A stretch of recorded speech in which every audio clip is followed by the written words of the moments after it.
Ladies and gentlemen, good evening. Please be upstanding for the President, the officers of this Oxford Union and our speakers.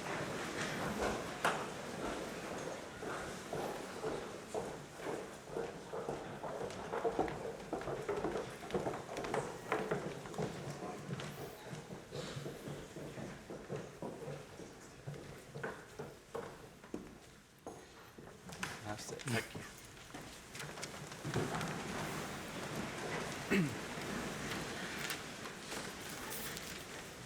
Good evening, ladies and gentlemen. Welcome to the Oxford Union Oxford Farming Conference debate.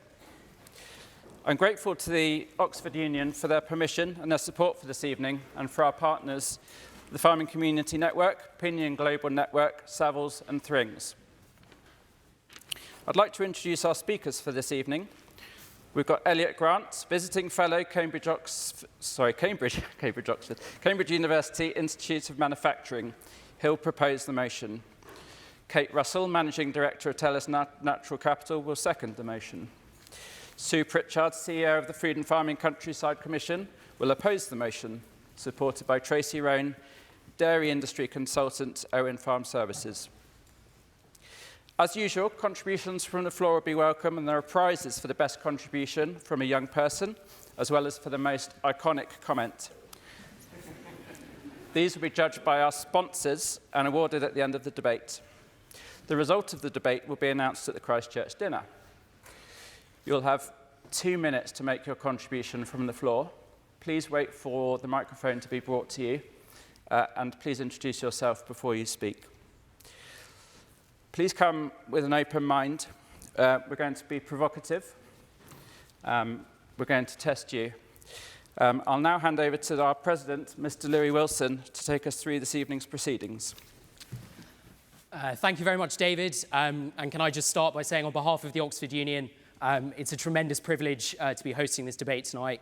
It's a fantastic tradition that the Farming Conference comes here, and we're very privileged to be here tonight and to be continuing that on. Firstly, could I just say a round of applause, please, to David for helping to organise all of this tonight, and thank you very much.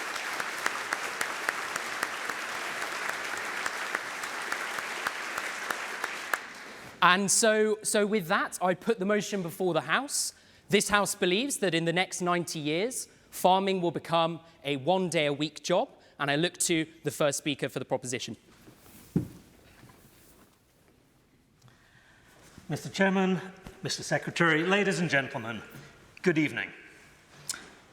Jude this morning reminded us that the purpose of the OFC is to inspire and to challenge you. So I am planning to bring the challenge. Let me start with some facts. The Stone Age didn't end when we ran out of stones. And the use of draft animals didn't end when we ran out of horses. In fact, in 1936, 90 years ago, there were 600,000 agricultural horses in Great Britain and only 55,000 tractors. The horses were replaced by the tractors because of the productivity gains they brought. It was obvious that more acres could be managed per person, more food produced per acre, and less land needed to grow food for the horses. 90 years ago, in fact, in this very university, speakers debated the coming role of mechanization. In fact, I have here a copy of the report of those proceedings, which I found in a dark corner of the University Library at Cambridge. I may be the only person to have ever checked that out. And in it, Mr. W.S. Mansfield said, "I believe it to be possible to dispense with the horses entirely, but he was uncertain it could be done profitably. In fact, he illustrates this observation that one could propel a perambulator with a traction engine, but it is not generally considered to be advantageous." So we can see they were a little anxious about the future of mechanization, and yet it would have been hard for the audience 90 years ago to imagine the country today having effectively zero draft animals working on farms. And so it is. 90 years hence, the farmer jobs as we understand them will today disappear, not because we run out of excellent, talented, devoted farmers like in this room, but instead because in farming, like in all industries, we are on a relentless treadmill of productivity gains. And AI which I hasten to add is artificial intelligence, not artificial insemination, is turning up the dial on that treadmill. The number of people required to produce food, fuel, fiber, and feed has dropped steadily since the agricultural revolution, from 47% of the population at the beginning of the 18th century to just 10% in 1900 and less than 1% of the population today. Indeed, I put it to you that the shift out of agriculture in Britain began 200 to 300 years before other countries in Europe, and that it enabled Britain to lead into the Industrial Revolution. This transition was bold, and this is a transition we should have embraced, although, of course, it would have been wrenching at the time. Unlike Mr. Mansfield, I will not equivocate. I contend that all of the jobs human farmers do today will be able to be done faster, better, and more profitably with automation and AI. Why might I believe this? I led Google's AI research for agriculture for 7 years in Silicon Valley. I have ridden robotaxis in San Francisco that navigate through the streets. I watched AI go from beginner to chess grandmaster in just a couple of hours at Google. And I've seen an AI-designed chip that is beyond human comprehension.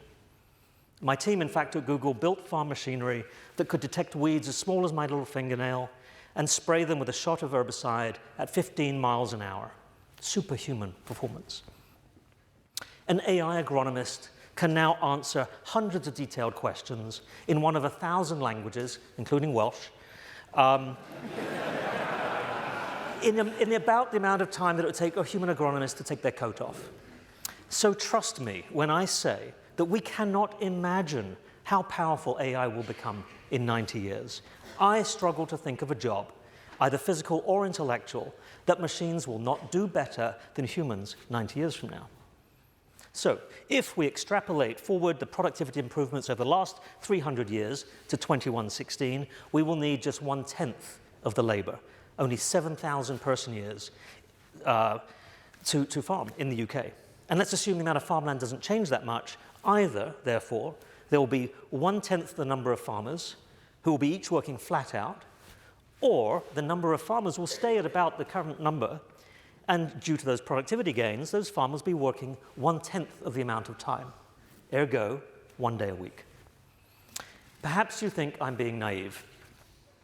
I hear you say if AI can do everything better than humans, surely even 1 day a week is a high estimate. After all, how many jobs that were common in 1936 are now completely gone? Elevator operator, switchboard operator, film projectionist, lamp lighter, ice delivery man, knocker up. Look that one up if you don't know what it is. Will farmer be added to this list of extinct jobs? Will the actual answer be 0 days a week? I tell you absolutely not, because by 2115, yes, most of the population will have no need to work. Total automation and AI will create so much productivity, so much wealth, that every citizen will be paid a universal basic income. Farming will be seen as an antidote to this ultra-low employment. In 90 years, people will yearn to be connected to the food supply and to feel useful, but they won't want to work very hard, of course. So 1 day a week, they could be offered a job, quote unquote, in farming. In fact, half the country, about 32 million people 90 years from now, could choose to work about a 1-acre plot, as much or as little as they like. In fact, you'll hear how this will work from Kate and this radical future shortly. The 1 day a week on the farm will be a renaissance of the victory garden. Victory over boredom. Victory over melancholy. So to recap my opening argument in favor of the proposition, the number of hours needed to farm will inevitably fall, so that in 90 years we will just need 1/10 the human effort to produce all the food, feed, fiber, and fuel. And if the percentage of farmers stays constant as it is today, they'd only need to work 1 day a week. And in fact, because of the melancholy, if half the population chooses to work, they could alleviate their malaise by working an acre or so once a week. So I conclude, Britain's history of innovation and innovation leadership should remind us to lean in to change and shape the future. Or, as Voltaire's Candide learned, the only path to real satisfaction is il faut cultiver notre jardin, which for you non-French speakers means we must cultivate our garden. Thank you.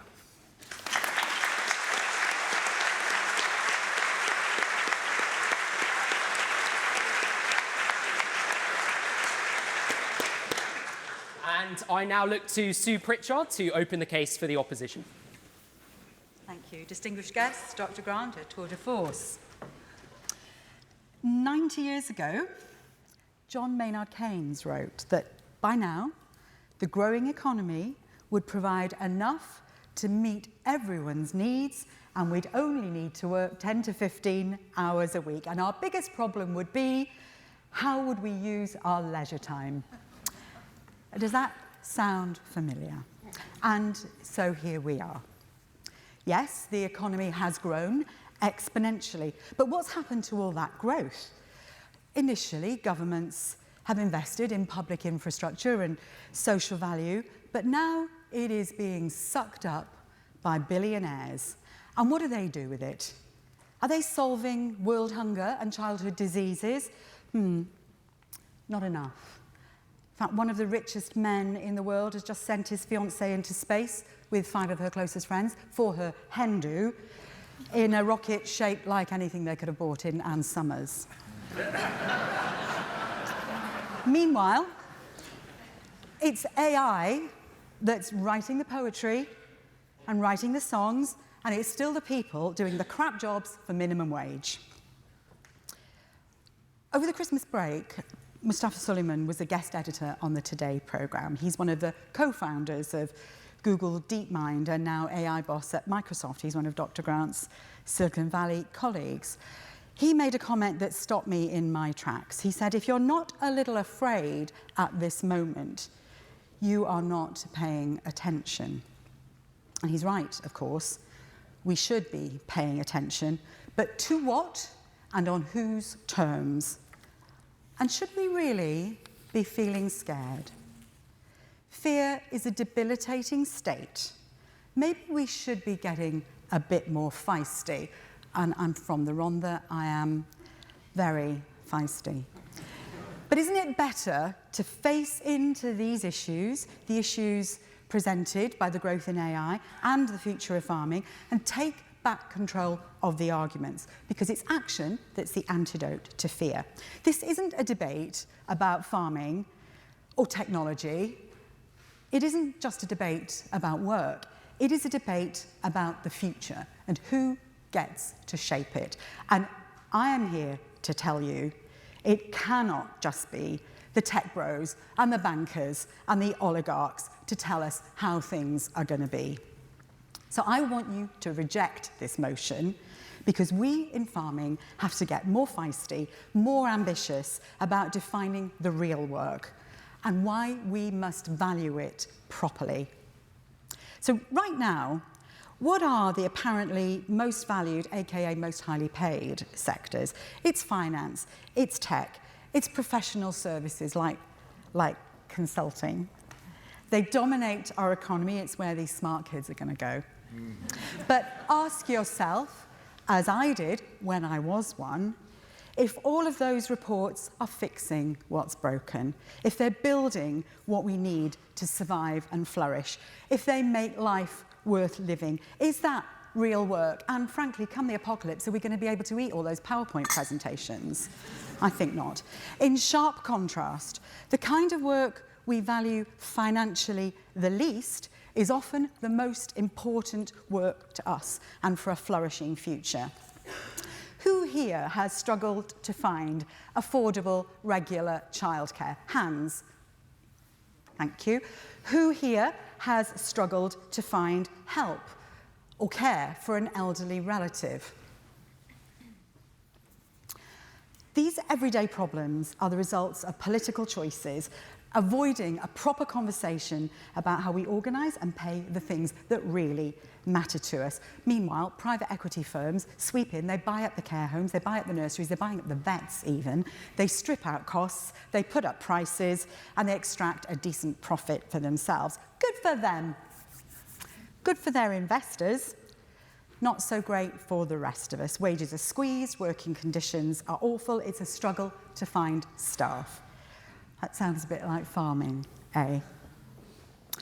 I don't need to tell anyone in this room that farming incomes are tight. If you account for inflation, they've not gone up in 50 years. How's that then? Farming's got more productive, farming workforce has been slashed, and people's physical and mental health has been trashed in the process.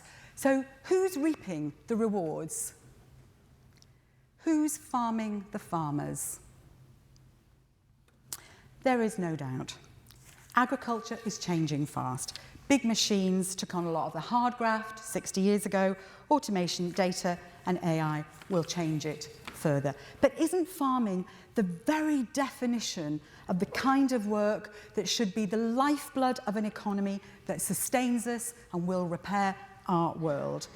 Farming's always going to be about growing food, and doing that in a profitable and resilient way means looking after the soil, air, water. It means maintaining homes for wildlife, doing the very best for the welfare of our animals, ensuring our farms and landscapes will sustain us long into the future. Hey, somebody's even going to have to care for the machines that are doing all of this work. But it means preserving the skills and the knowledge that allow us to be adaptable and resilient in any future scenario over the next 90 years. And you can't force this into one day a week. You can't cut corners. And this applies as much to nursing a patient, looking after the kids, as it does to growing wheat and raising sheep. And let me be clear, I am not anti-tech, I'm not anti-innovation. I am asking us to think really clearly, really carefully about the innovations we value, the innovations we invest in, and who gets to benefit.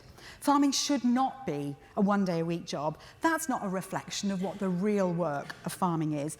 And it diminishes all of us, all farmers across the UK and around the world who get up every single day to feed us all. When you're weighing up the arguments this evening, ask yourself, who really stands to gain from shrinking the work of farming further? Thank you.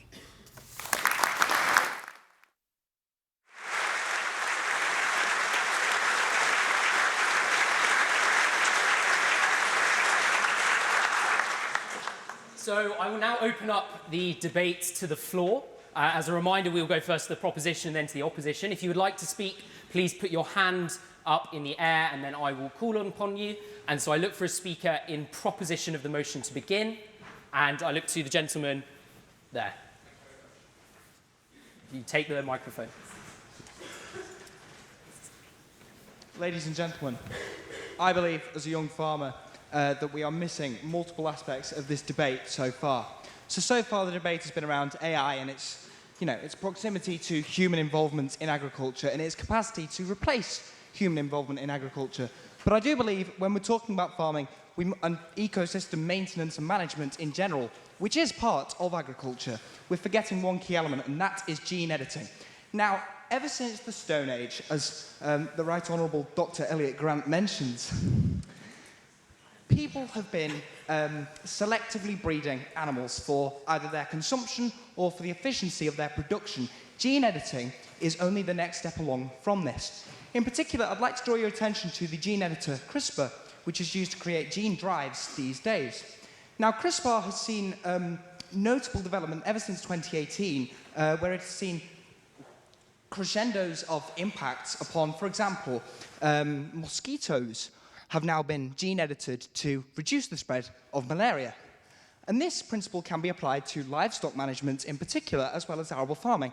If we could gene edit stock such as cows and sheep in a way that maximizes the meat production, for example, reduces the methane emissions through varying what the sheep or the cows are fed, or genetically editing them to edit the size of their rumens through the CRISPR gene editing technology, we could reduce the need for actually human interference within farming altogether, I would argue. My final point about gene editing relates to the whole idea of why gene editing was put in the first place. It was to mitigate the level to which humans could suffer and ultimately to help humans be as efficient as possible. And I believe that this is another aspect of the debate which the solely AI-focused side of it purely misses. Therefore, I believe that through both AI and gene editing, farmers will be rendered obsolete within 90 years. Thank you very much.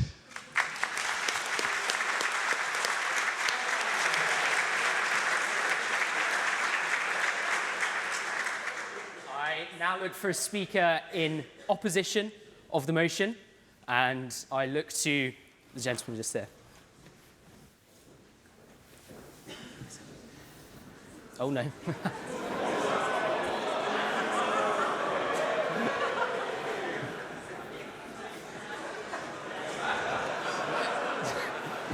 The gentleman with the red tie.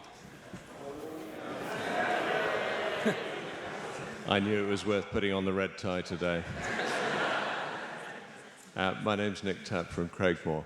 Farmers are a wonderful bunch of people. You are so multi-talented and multi-skilled. You're vets, you're soil scientists, you're agronomists, you're bookkeepers, you're now data scientists as well, of course.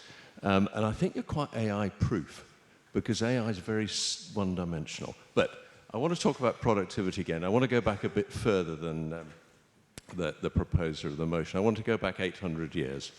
So 1226, Henry III was a relatively young man, newly on the throne, concerned about farmer productivity, because around then it took 6, 7, 8 people farming to feed 10, and that was the average.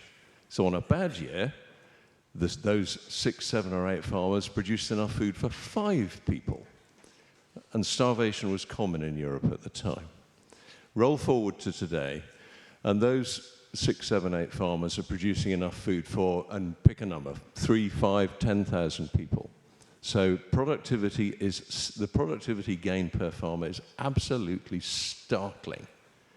But are you working any less hard on the back of that productivity gain as farmers than your medieval forebears? No, I don't think you are. You're cleaner, and you're probably healthier, but you're not working any less hard. So I would argue very strongly that farmers will still be here working very hard, producing more food, and with greater productivity, but there will just be fewer of you, which is very sad.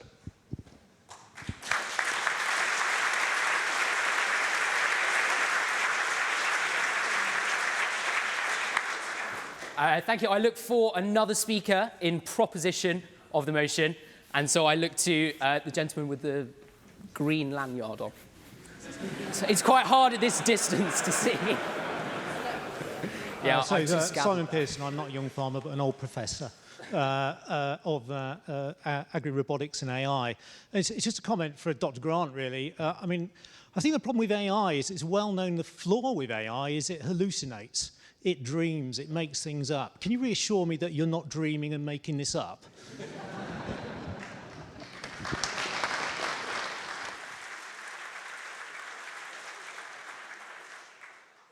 I've just now realised that everybody is wearing a green lanyard. I would say my eyesight is not what it was. It's quite hard to see in a great field. Right, I look for a final speaker in opposition to the motion for now, and I look to the lady with blonde hair. Just, yes, there. I'm going to have to go with an identifier now. I'm a proud upland farmer, and I'm quite surprised that the debate hasn't touched on the fact that farming is a way of life for most people. It's not seen as a job that can be put down to a few hours a week. It's those memories that are tied to the land. It's watching your kids grow up in certain fields. It's about seeing how they've changed those fields generation after generation and putting their own stamp upon that land. It's about caring for the environment, the sleepless nights when livestock are sick, and hours spent worrying about upcoming farm inspections and the stressful red tape. I can count on my hands the amount of times my parents have been on holiday in the last 20 years, maybe? It's very little. Farmers never want to take time off farming. It's a way of life. Old farmers want to farm. You try stopping them. Young farmers want to farm. They're so keen to take over and run their businesses. It's a way of life, a century-old profession, and it will continue to be so just as long as people want 3 or more meals a day.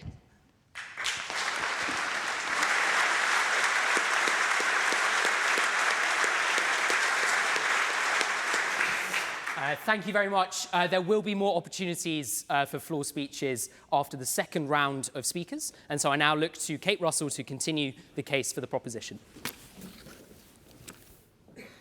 Thank you very much. Ladies and gentlemen, come and dream with me, if you will, for a moment. It's 7 a.m. on a spring day in 2116. Tracey, named after her famous great-grandmother, clicks on her data log as she eats her porridge, and at a glance, she sees an overview of the past 24 hours on her dairy farm. Milk yield, milk quality data, straight from the milking robots, feed consumption information, cow health. She sees that one cow showed signs of possible lameness, was automatically drafted into a treatment pen, assessed and treated by the vet bot. So she clicks on a report from the vet bot.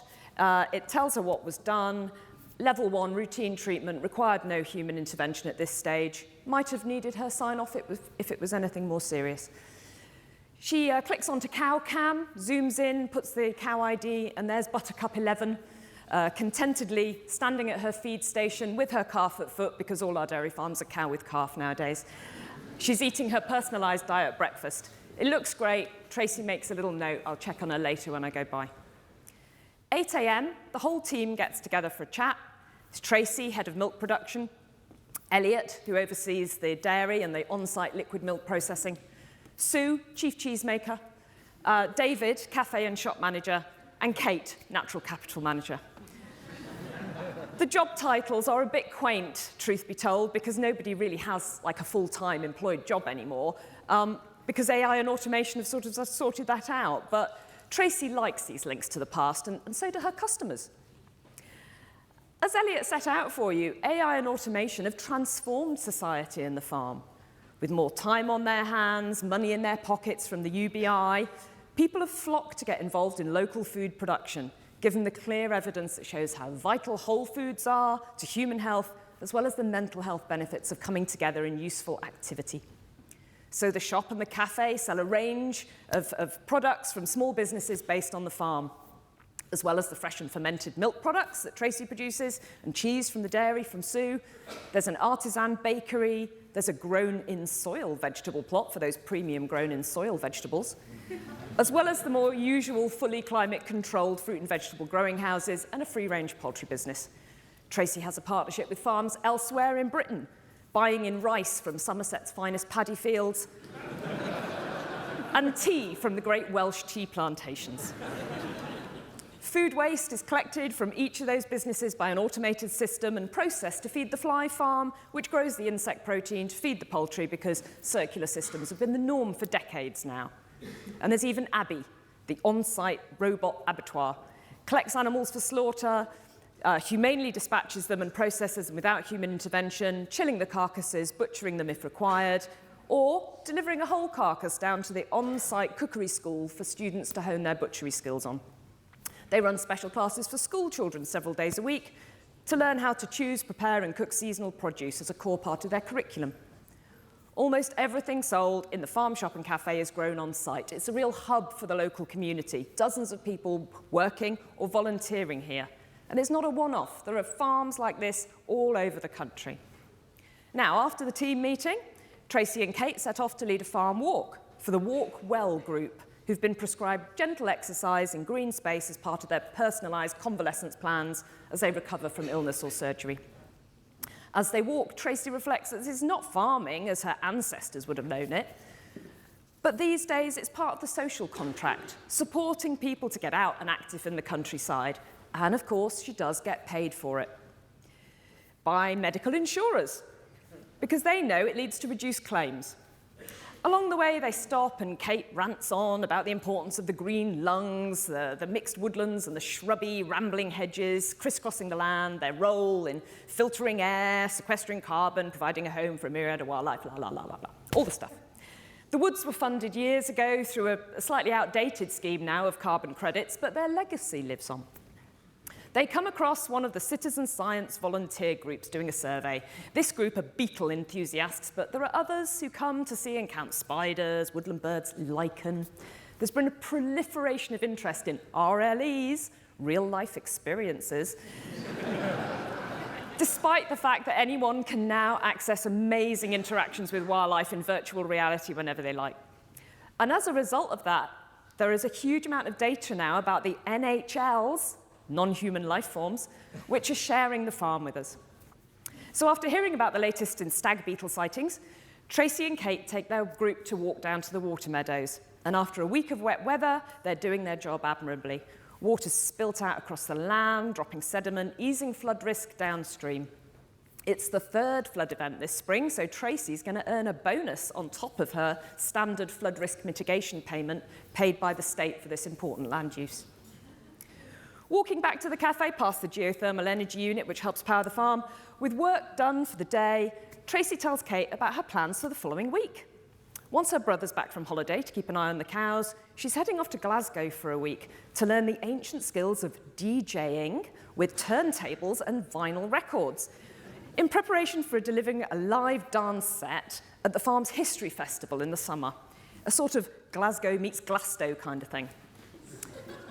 This is life worth living, ladies and gentlemen. And as you can tell, I'm now something of a futurologist because I listened to Jack this morning and decided that's a good way to get my consultancy rates up. In truth, the farm of the future may look nothing like this pastoral idyll because we are really bad at predicting the future that far in advance. My father was born 90 years ago this year. There's no way he could possibly have guessed about the robots and the drones that we use today. But perhaps it's the farmers themselves who haven't changed as much. I put it to you that the biggest barrier to farming becoming a one-day-a-week job is the mindset of the farmer. Are you even a farmer if you don't work an 80-hour week? And I guarantee you there's someone in the audience right now thinking, 80-hour week, part-timer. Will farmers of the future fully embrace what AI and automation can do for us? Will we grasp the opportunities that time away from the farm could offer? To take more time off? Woo. Have a non-farming hobby?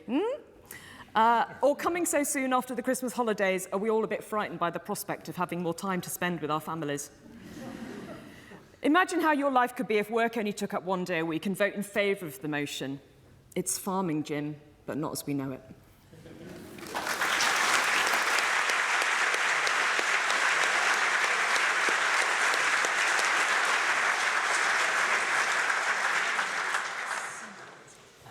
Thank you, and I now look to Tracey Roan to continue the case for the opposition. Mr. President, ladies and gentlemen, Kate, I'm going to burst that bubble, that dream that you have, because that day I woke up, there'd been a power surge during the night, the power was off, so when I did eventually wake up at 12 noon, the cows had not been milked and it was utter chaos in that dairy shed. But it's my pleasure to oppose this House's motion that farming will become a one-day-a-week job in the next 90 years.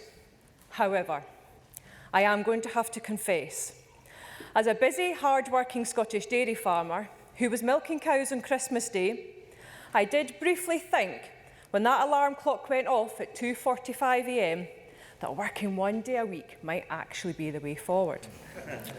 And with the current milk price cuts, I am probably, in reality, just managing to pay myself one day a week. Now, as a female dairy farmer, I like to think of myself as a bit of a Wonder Woman. I'm strong, resilient, full of wisdom, and on a good day, I could take on the world. But with Wonder Woman, and with me, there's some high expectations of me. I'm expected to do everything. From milk the cows, feed the calves, manage staff, keep on top of the finances, ensure cash flow, ensure that we're tractor ready, I need to sort out the weather, I need to seemingly control the markets. I'm meant to be a domestic goddess in the kitchen, and let's not forget look after the free labour, which we know as my kids. But not even the powers of Wonder Woman could do all that in one day.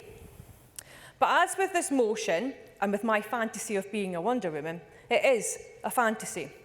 And the only connection I probably have to Wonder Woman is that you're probably wondering what I'm talking about. However, being a busy and hard-working dairy farmer who does 7 days a week, and that might shock some of the arable guys in the world out here tonight, it's actually not a bad thing. Now, hear me out. Because it's probably the secret as to why I've managed to stay married to my husband for over 20 years. Because believe me, it has not been down to romance. It's down to the fact that we're so both exhausted from working so hard, there's very little time for arguments. Now, this motion rests on a dangerous assumption that farming is simply a technical process, one that can be automated, optimised, and eventually switched on and off like a factory. This assumption is wrong. Farming is not an industrial input-output system. It's a living relationship between humans, animals, land, climate, and society. And living systems do not clock in one day a week. So let me start with the animals. Just like humans, animals need constant care, observation, and intervention. My cows do not get sick on a schedule. During lambing, the sheep do not choose all to lamb neatly into one working day. Animals require daily and often continuous attention because welfare is not something you can automate and walk away from. Now, a sensor may tell me that cow number 52, also known as Kate Moss, because she's quite high maintenance, might tell me that she is in heat. However, I do strongly believe that good stockmanship is the key to heat detection, but the sensor cannot yet AI her. Now, a computer may optimise feed, but it cannot notice that something simply isn't right. Good farming is not just about data, it's about judgment, and judgment requires presence. So if we imagine a future where humans are only present one day a week, we must also imagine a future where animal welfare standards could collapse. Now let me talk about the land. The countryside that all of us admire from the car window or the Instagram photo does not manage itself. Grasslands, soils, hedgerows, watercourses, biodiversity. These are not static, these are actively stewarded. If you leave land unmanaged, it does not revert to that romantic wilderness. It degrades, it floods, it erodes, soil health declines, carbon is released instead of stored, and the biodiversity suffers. And the idea that farming will require less human involvement assumes a stable climate. And we all know we do not live in a stable climate. We live with extreme weathers, unpredicted seasons, new diseases, and very fragile supply chains. Climate change alone guarantees that farming will require more observation, more adaptation, and fast decision-making, not less. And all this cannot be done in one day a week. Now, as our supporters have said tonight, that their point-in technology will save us, that robots, AI, automation, precision farming will allow us to all work one day a week. But let me be clear, we're not against, and farmers are not against, we're not anti-technology. I use it every day. But technology does not replace responsibility. It probably, in fact, increases it. Automation does not remove work. It changes its shape.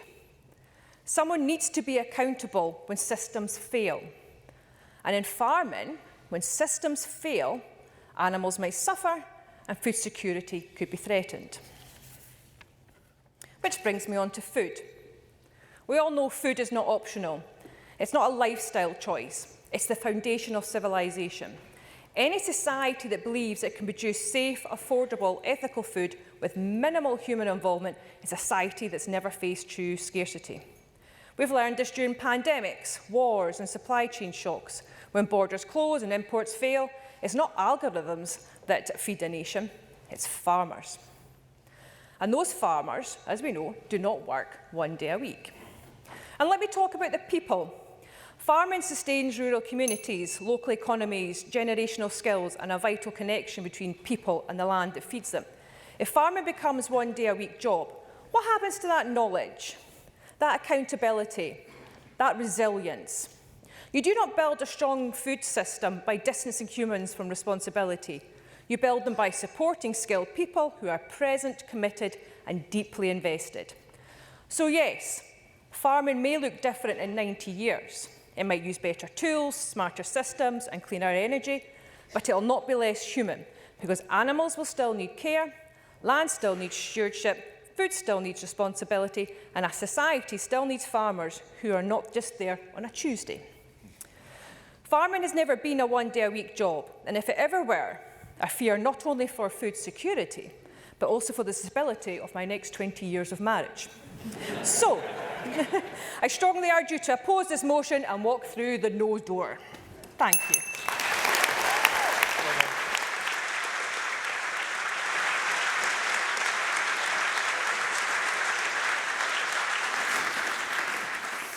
Okay, reopen the debate to the floor. So I look for a speaker in proposition of the motion, and so I look to the person in the corner there. Yes. I see you've been waiting, so I've finally come. Sorry, I'm against it. But you've chose me now, so it's tough. So I'm already feeling, as a farmer's wife, sat up on a hill 1,800 feet above sea level, that things are already tough enough, and I'm in arranged marriage with the government I really don't want to be in, and neither do they. It feels a lot like maybe AI might be a nice alternative in my divorce from Keir Starmer, but as things go, the reliability of AI is nowhere near good enough, and I cannot see that it will be good enough in 90 years' time either. The reasons for this are, not only do I want to see my animals every day, and as a livestock farmer, that has to be done with your eye, with your hand. You can't be doing that with AI.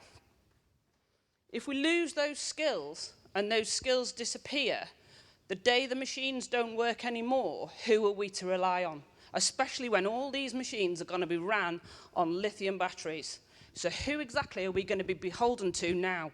Because it's bad enough being beholden to Westminster as it speaks. To be beholden to China, to Russia, or to Donald Trump is going to 100% be worse than where our relationship is now with our current government. That's it.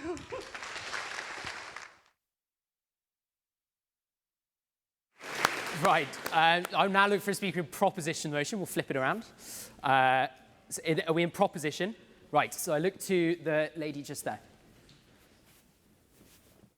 Thank you so much. And the proposition is to think about the boost of productivity and improvement of processes. And I'm strongly supporting Dr. Elliott Grant and Kate Russell because there is a very popular idea now called co-allocation of computing power production and food production. And this means data centers plus greenhouses. So everyone is blaming AI that it generated too much energy, heat, extra heat. So why not to use this extra heat to grow food?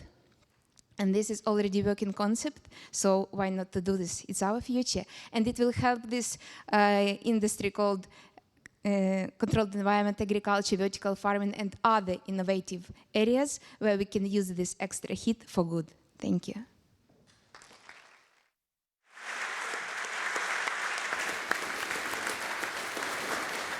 Right, I look for a speaker in opposition of the motion. I look to the gentleman just there. I'll come to you next.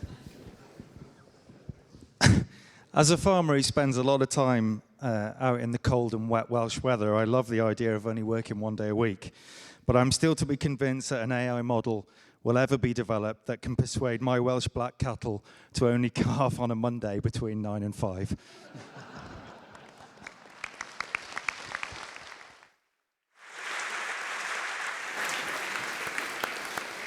Right, I look for a speaker in proposition of the motion. I look to the gentleman on the front row. If you just wait for the microphone to... There's been a lot of conversation about the value of farmer eye and animal welfare, and so mentioning that at the start of a supportive proposition would be interesting. But 28% of UK dairy cows actually calve down when we need them. The average life expectancy of a pig in the UK is about 2.7 lactations and is in decline. The same is true for dairy. If we look at the actual proportion of our animals that yield what we need them to be profitable, it is in decline. And actually, we should probably look inwards at ourselves and the value of our own stockman eye. If we were to look at actually how we have treated the machinery and robots that produce our cars and our vehicles, and we learned from some of the productive maintenance and support and care that they got and the role of AI in that, then maybe some of those animals would deliver a much more productive life.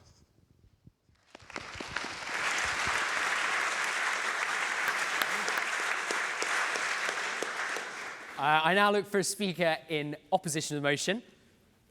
Opposition? Proposition? Opposition. And I look to the gentleman waving his... Finally.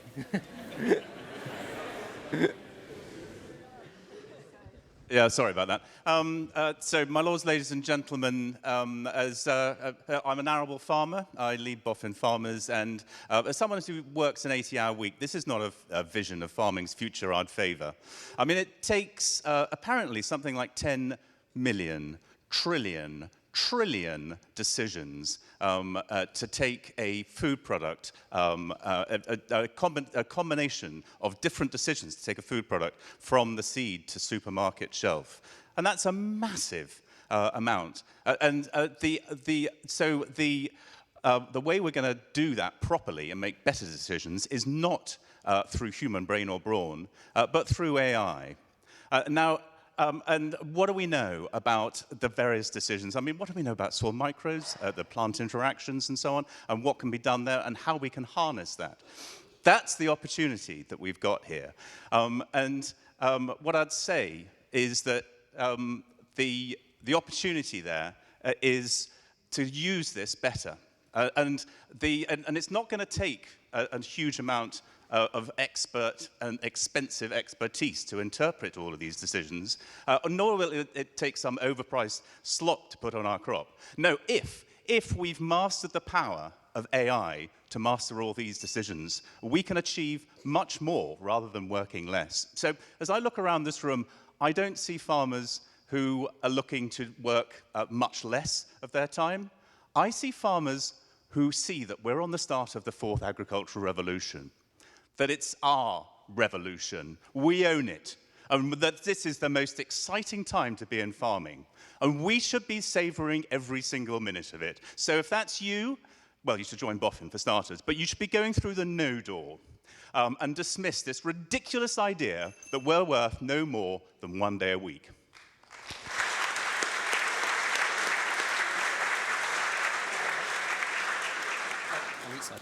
I now look again for a speaker in proposition of the motion. I look to the gentleman with glasses just there. Jeff Sansom, I fully support the motion. In fact, I would have encouraged the proposers to go even further.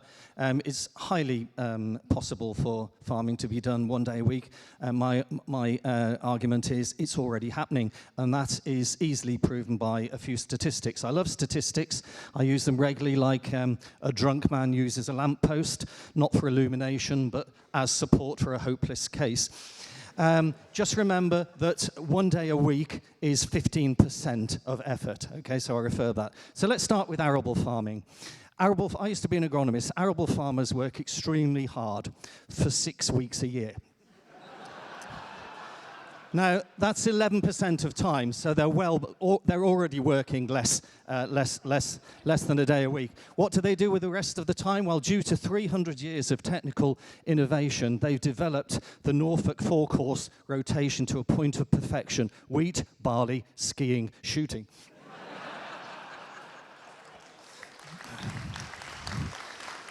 Now, you think things would be different in the grazing livestock situation. The reality of the grazing livestock situation, if you look at the DEFRA Farm Business Income Survey figures for 2025, only 2% of their farm business income comes from agricultural activity. The rest comes from diversification, from agri-environment, and from wondering what to do with their last £600 of BPS. Talking of that, even the contribution from the whole agricultural industry to GVA is 0.5%, and that equates to something like a coffee on a Monday morning in translation. Finally, then, the effort, the superb support we get from this government got me thinking. Civil service, I had the chance to put a question to Emma Reynolds today, so I asked her how many civil servants work in DEFRA, and she said on a good day about half of them. There are actually 13,000 civil servants in DEFRA. There's 550,000 in the country, so that's 2% of government effort going into support. So, two concluding points. Two concluding points. And basically, of course, it's possible to prove anything with statistics. The sobering thing is most of those statistics are true, other than the one about arable farmers, which is a lie. They don't work that hard at all. But my very final point is that whether it's 1 day a week or 7 days a week, our brilliant UK farmers, who represent 1% of the population with precious little government support, they manage 70% of the land, they produce over 60% of the food that we eat, and they manage all the landscapes that 70 million people enjoy and live in and value. That's resilience.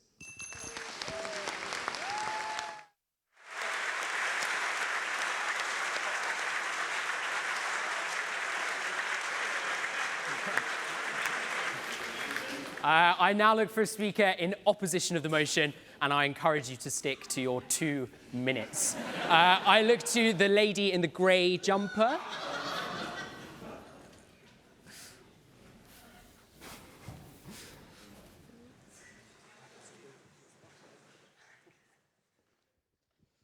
Hiya, Abigail Hallett, McDonald's Progressive Young Farmer.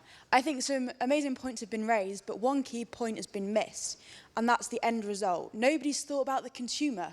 We spend most of our days convincing people to buy our products so farming can go round. If we're struggling to convince them now, why are they going to buy our products when AI is running it? They need humans to be able to buy our products to believe in us. So if we're struggling now, they're not going to buy something that's from AI.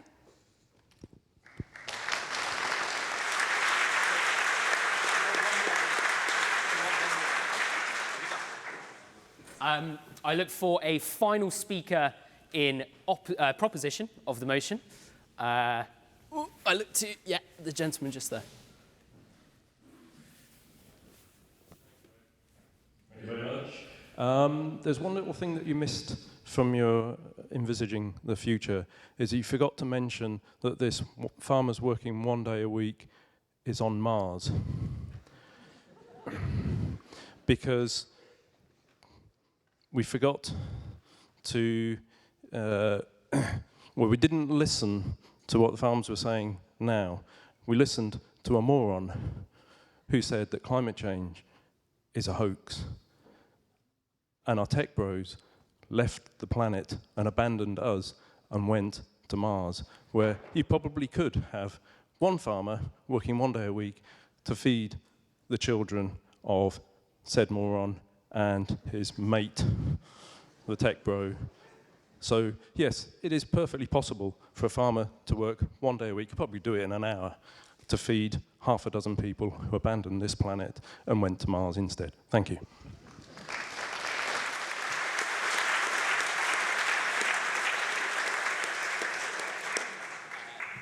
Thank you very much, and I now look to Sue Pritchard to close the case for the opposition.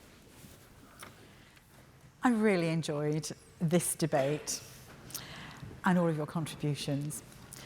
It is a really provocative motion, and it challenges us to think really, really hard about farming and how it's changing. But actually, it requires us to imagine work in whole new ways and what we really value about the work that we need on a living planet. We can learn lessons from history. My colleague and I have both offered you those references. And Keynes was right about the economy, but perhaps he was wrong about the politics. So we can carry on, as we seem to be at the moment, letting the world be shaped by those greedy for ever more power and riches, or we can collectively imagine and shape a different future. And we can develop better foresight. Is the fresh thinking, is the creativity, is the innovation really coming from outside farming, from these technological advances? Because let's be really clear about this. AI is not free. It is another commodity. It's costing a fortune to produce. It's consuming a huge amount of our natural resources. And all those investors want their returns. We will all have to pay. And let me tell you, these are not nice people. They are extracting value from our work. So, what we care about What we value and how we spend our days is the defining question of our era. And the question for you, colleagues, is who should decide?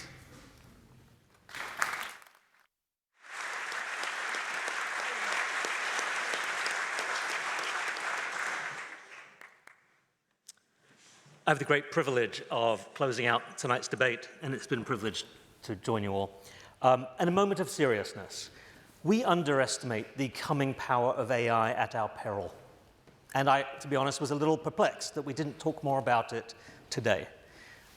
Economic reality is coming for us whether we like it or not. Switchboard operators certainly loved their jobs too. Elevator operators very proud of the services they provided. It didn't matter. The opposition wants us to believe that farmers will be the only people 90 years from now who have to work 7 days a week while everyone else is having a wonderful time. Therefore, and I also want to avoid the risk of Mr. Mansfield that I alluded to earlier on, which was a failure of imagination. It is just tremendously difficult to anticipate what AI will be doing 90 years from now. And Simon, I'm quite sure it won't, we'll solve the hallucination problem by then. So therefore, Mr. President, my friends, colleagues, I urge you to embrace economic reality, not fall for a sort of romantic hype and a failure of imagination, but to vote aye in favor of this future which is coming whether we like it or not.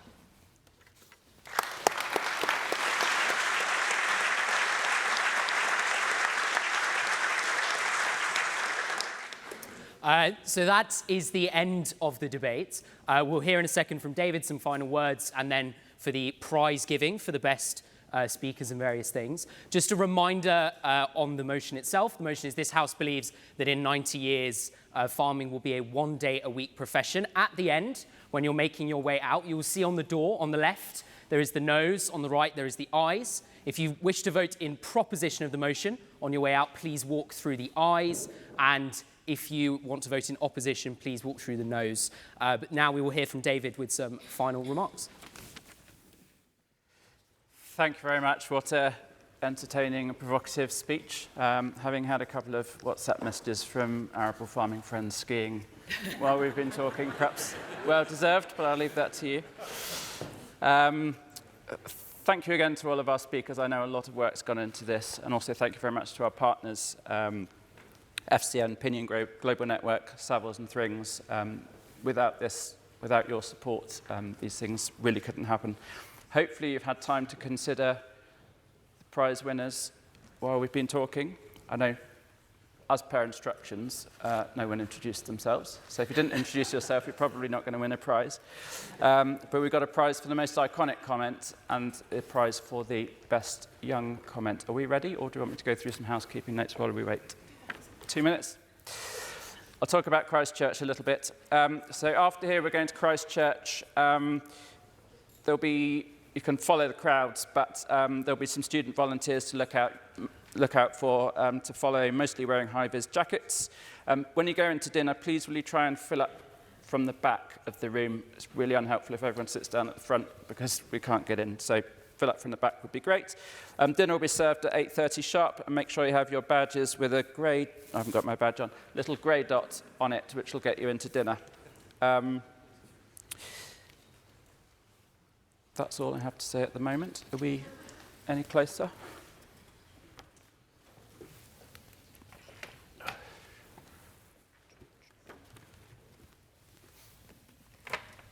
Would someone like to come up and present the most iconic comment?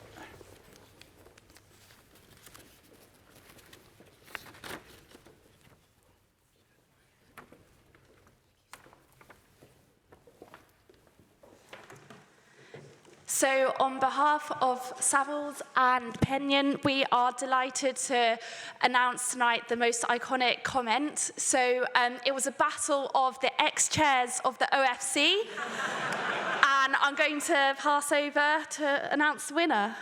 Yes, and our winner tonight is Jeff, because he managed to offend every single farmer in the room.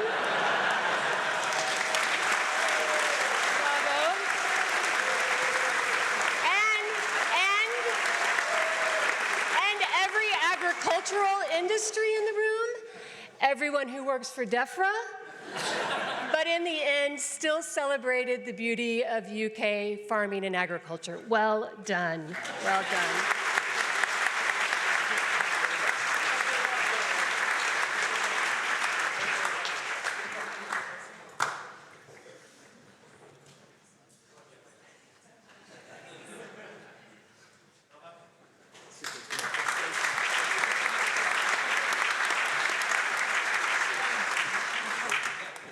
And the prize for the best young contribution, please. Thank you. Duncan Sigourney from Thrings. I'm up here on behalf of Thrings and also FCN. So I consulted with FCN Alex Fillimore. Great to be up here. Great to see some really good contributions from young people. I feel perfectly qualified to judge this because I self-identify as a young person still. But for someone who clearly read the brief, researched it, and also had the double whammy of speaking at the main conference, I would like to award the prize to Joss Naylor.